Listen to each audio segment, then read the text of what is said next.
Der har været en stor interesse for grøn energi i de senere år. Senest er energiforliget blevet vedtaget her i marts måned, hvor der også har været en fokus på øget brug af biomasse til energiformål.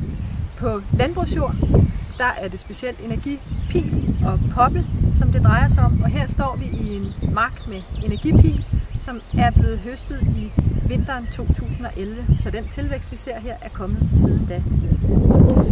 Pil, der er i Danmark i 2007 havde vi omkring 1700 hektar.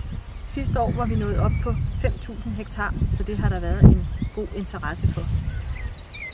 Poppelen er kommet lidt senere i gang, og her er der de sidste par år plantet omkring en 800 hektar. I år er der plantet en hel del, men vi ved endnu ikke, hvor meget. Begge afgrøder, altså energipilen og energipoppelen, kan konkurrere med en traditionel kornafgrøde. Det kræver, det er, at det er jord i god dyrkning, at man sørger for at etablere det godt, holde en god ukrudtsbekæmpelse og give det gødning, så er der muligheder for, at det kan komme op og konkurrere med en traditionel kornafgrøde.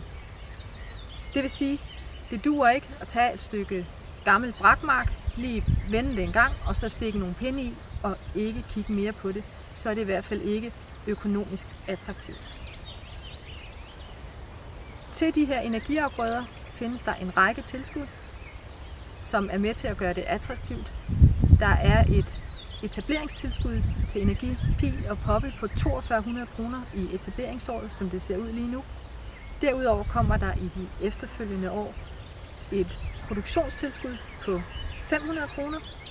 Så kan vi samtidig hæve hektarstøtten på de her omkring 2200 kroner.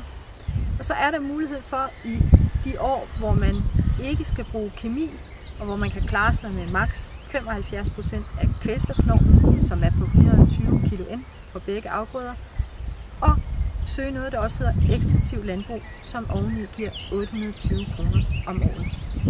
Går man ind og søger de her tilskud, så er der også nogle betingelser. Energiafgrøder skal høstes minimum hver 10. år, og der er nogle krav til plantetallet. For energipil skal der plantes mindst 8.000 planter per hektar, og de skal være til stede gennem hele perioden. For poppel drejer det sig om 2.000 planter per hektar. Pilen, den høster man generelt hver andet år, og det foregår om vinteren, når bladene er faldet af. Det kan give lidt udfordringer, hvis man har lidt våde arealer med at komme ud og få den bjerget. Poppelen derimod, som det ser ud nu, kører man den på det, man vil kalde en mellemlang rotation. Man udnytter, at der kan gå 10 år op til, at den skal høstes. Og det vil sige, at man satser på høsten, når den er 8-10 år gammel. Poppelen, den høstes om sommeren, eller fældes bliver det så, for det er store træer, når den er 8-10 år gammel. Om sommeren, og så ligger den simpelthen og fordamper noget af vandet ud af vedmassen med bladene på. Det vil sige, at den er lidt mere fleksibel i sin høst, lidt nemmere at gå til. Og flisen, man får ud af poppelen, er også af en lidt bedre kvalitet, som nok kan indbringe lidt flere kroner per gigajoule, som er den enhed, man måler energien i, end flisen fra energipilen. Omvendt så har pilen den fordel, at I kan gøde den i hvert fald hver andet år, hvis man nu har noget for eksempel svinegød, man skal af med. Energiafgrøderne er også en, man kan sige, meget miljørigtig afgrøde, hvis man tænker på det. Der er utrolig lidt udvaskning fra sådan en pile- eller poppelmark, hvis ellers man gøder den efter normen. Den 15. til 17. juni så afholdes det Fynske Dyrskue i år, og her vil der være specielt fokus på energi også. Der vil være et helt område på dyrskuepladsen, der drejer sig om det.